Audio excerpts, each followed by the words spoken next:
Costumes. What purpose do they serve? Why do superheroes wear them? And do they always make sense? No, they most definitely do not. Welcome back, Nerd Squad. It's me, Amanda. Today we are counting down the top 10 dumbest superhero suits we can't believe exist. On this, part 2. Check out part 1 for even more absurd looks and let me know which suit you think is the most illogical in the comments.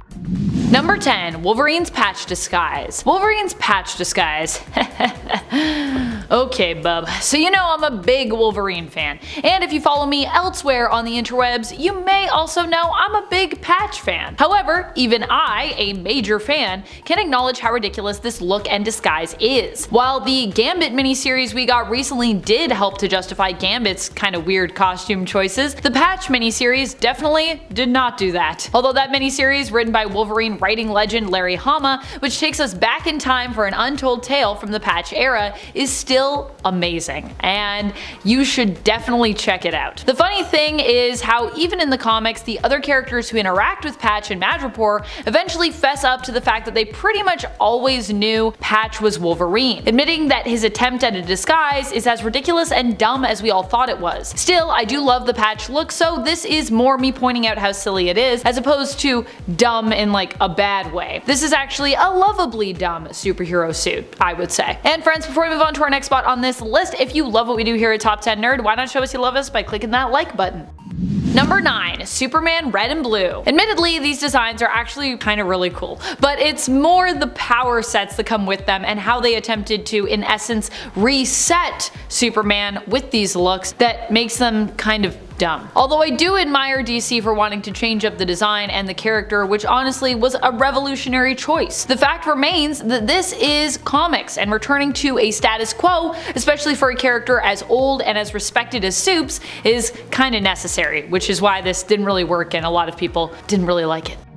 Number 8. Swordsman. I don't know about you, but I personally find Jacques Duquesne's look a little silly. Like, what is happening with that helmet? Is that a helmet? It's not, right? Because it's like attached to his whole outfit, which is also really weird. What's happening there? Also, I don't mind the tunic and the tights, but the weird pink and purple color combination here is interesting for color choices. At least that's how I see the colors. I don't know if you guys see pink and purple, but that's what I'm seeing here. And the fact that while he has gloves on to protect his hands, he has nothing to cover his arms, except for, I guess, those arm bands. What are the arm bands for? Are they supposed to protect him, or are they like just for adornment? The thing I love about the modern look for the Kotati version of this character, by comparison to the original human swordsman who first appeared in Marvel Comics back in the 60s, is that at least this plant version, while still not having full sleeves, had the improved design of wearing bracers. Honestly, I think that makes more sense for a master swordsman rather than gloves and armbands. And also, just for context, I was talking about the original swordsman design there, so. Number 7. Azrael's Batman. As per Saya Dubray's suggestion from the comments on part 1 of this list, I had to include Jean-Paul Valley's Batman outfit here. You're completely right, Saya. It is one of the most 90s outfits around. And while I am a big fan of dumb 90s outfits, that doesn't make them any less dumb. It just means that I love things that are dumb, which is I think fine. And this outfit is definitely included in the list of dumb 90s outfits for sure. From the weird cape collar to the metal accents and back again to the insane amount of muscle definition that we can see through what must be the tightest fitting outfit ever. Also, metal garters. I mean, having a metal garter on your leg, I imagine that has to be uncomfortable.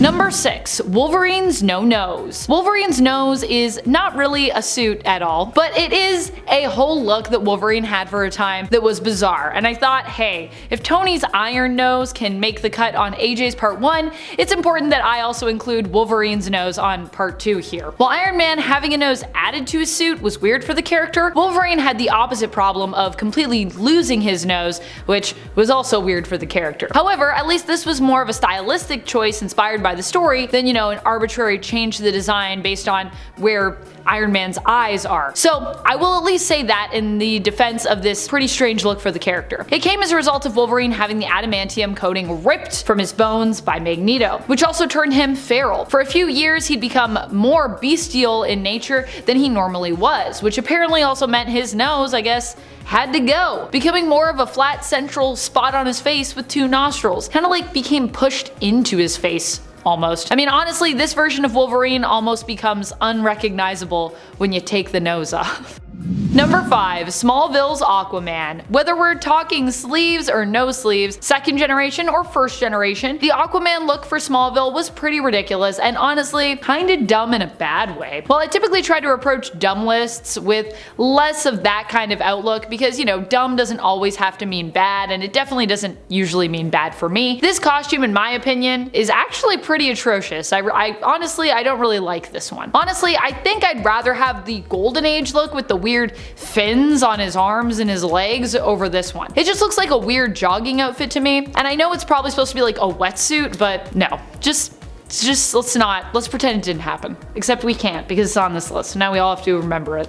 Number 4. The Crossing Thor. I mean, everyone in The Crossing looked pretty wild, but Thor is definitely up there for me personally. The Crossing is the event where we learned that this whole time Iron Man had been basically a sleeper agent for Immortus, aka an alternate timeline version of Kang the Conqueror. The whole time! Dun dun dun! In honor of this very important and historical time, Thor and many of the other Avengers ended up with kind of new looks. Now, Thor's costume was definitely the most 90s look I think I've ever seen. The only thing it's missing really for me is pouches, honestly. What it lacks in pouches though, it makes up for with everything else in abundance. Tons of chains and elaborate excessive harnesses, and one of those weird like face masks that covers part of your face, like the sides and the top, but leaves a hole on the top of it for your hair to come out. And of course, I believe this was actually supposed to be what future Thor was meant to look like in this comic, in like another timeline, despite this look truly screaming 90s. In the story, this appeared to be a vision that we got of what a future Thor would look like. Now, thank goodness that hasn't ended up happening in this current timeline, at least not yet anyways. I don't know, that might still be somewhere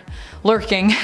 Number 3. Star Saphire. When it comes to Star Saphire, Carol Ferris, she isn't always a hero and she isn't always a villain either. She's kind of done both of those things. She served both roles, but either way, she usually does so pretty ridiculously dressed, I gotta be honest. I mean, not always. She's had some reasonable costume designs and some that I've liked, but for this point, I'm focusing on her one-piece bathing suit-like costume with the middle of it cut out to the point that it becomes theoretically, structurally unsound, I'd say. For the record, I don't mind a woman who shows off her body. In fact, you know, I too enjoy that, both as a woman and both as someone looking at women, especially when it comes from a place of empowerment. I don't really mind anyone showing off their body as long as they're the ones making that choice for themselves, and it makes sense. Truly, doing so can not only be a good showcase of confidence, but also of self-love and self-celebration, and that's hot to me. But this costume is just objectively ridiculous, because how does it stay on? I mean, I know that it's, you know, probably like a construct, likely created by Carol, so we can explain it away with what is basically like kind of cosmic magic. But imagine cosplaying this look. Imagine it. Just imagine you wearing this costume, and how does that work? Without added invisible straps or literal glue or tape, it becomes impossible. And for that reason, I have to call it dumb, because logically, in our world at least, where sadly there are no green or violet lanterns, it simply doesn't work as it appears. Also, I have only ever seen people successfully cosplay this look with invisible straps. Glue would likely damage your outfit, and honestly, it's really hard on your skin, I know, because I've worn it under costumes before, and tape would probably sweat off unless it was really cold out. And I know because I'm not a super sweaty person, and I've also worn tape before and experienced that. Which, you know, if you have to wear it in the cold too, you'd be really cold in this look. So really the only option is invisible straps, which clearly Carol doesn't need somehow in the comics, as she's never drawn with them. Unless maybe she is, but they're invisible so we don't see them. Even invisible straps, you usually see them, so just makes no sense. Number 2. The Crossing Wasp. I don't just want to talk about The Crossing here, folks, but as ridiculous as Thor's look is, Wasp is possibly even more wild. Now, she kinda had two looks as well. The one she wore at the beginning, which is kind of like a metallic bodysuit that somehow like fits her like spandex, and possibly even has a metal pocket on the legs. I'm not sure. I saw that in one of the panels I was looking at and I was like, wait a minute. Does she have like metal cargo pants that are skin tight? It looks like a pocket to me. The second is after she is resurrected in Avengers issue 394 and comes back literally looking like a pink bug woman with bright pink hair and bright pink wings. Number 1, original Peacemaker. I have to say, I really love how dumb this look is, and I love that we managed to somehow keep it in the DCU, almost one for one. The reason why I went with the original version of Peacemaker's costume from his days at Charlton Comics isn't just because of the white pants, which to me are an absurd fashion choice to make when you know you're headed into a fray. Wearing white pants in general for me is like a huge thing. I'm a messy person in my day-to-day, so I can't imagine getting into a fight with white pants on. But the other thing that I really think is strange about this that really gets me is the weird giant helmet. It looks like there's like a thick doorway sitting on top of Peacemaker's head. That's about it. Until next time, you stay nerdy, YouTube.